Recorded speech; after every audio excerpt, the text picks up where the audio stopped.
E o Supremo Tribunal Federal retomou nesta tarde o julgamento do marco temporal.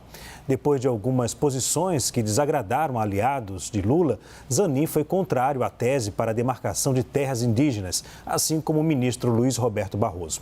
A nossa repórter Thaisa Medeiros explica como está, então, o julgamento no Supremo Tribunal Federal. Muito boa noite, Thaisa.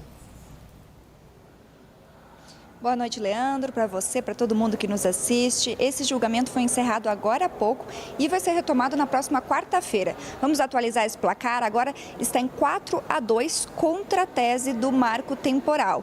Hoje votaram André Mendonça, que finalizou seu voto que tinha começado ontem, o ministro Cristiano Zanin, novato na corte, e o ministro Luiz Roberto Barroso. Barroso e Zanin votaram contra a tese do marco temporal e Mendonça votou a favor. Ele já tinha adiantado ontem, mas finalizou sua sustentação hoje. O julgamento será retomado na próxima quarta-feira e faltam 5 votos, então, para fechar essa avaliação do Supremo Tribunal Federal sobre esse assunto.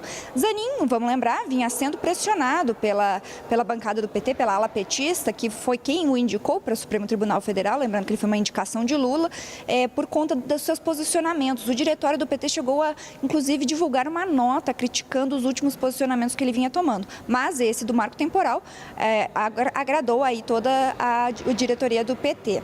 O Zanin, ele seguiu o voto progressista, então, mas ele teve ali um porém. Ele votou na possibilidade de indenização a ruralistas que ocupassem de boa fé esses territórios indígenas, com benfeitorias feitas nos locais e pelo valor da terra em si. Então, ele seguiu aí o voto do ministro Alexandre de Moraes.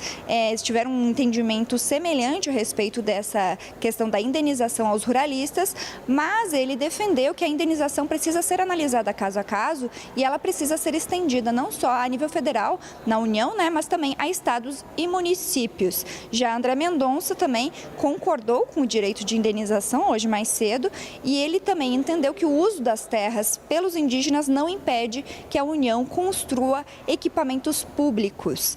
Diversos grupos indígenas acompanharam o julgamento daqui. A gente teve aí uma movimentação bem grande na frente do Supremo Tribunal mais um dia.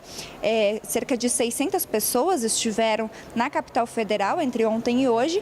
Devem retornar também para a semana que vem nesse julgamento que continua na próxima quarta-feira. E aí é aguardado o voto de mais 5 ministros. Leandro. Ok, Thaisa, obrigado pelas informações. Thaisa Medeiros falando ao vivo de Brasília.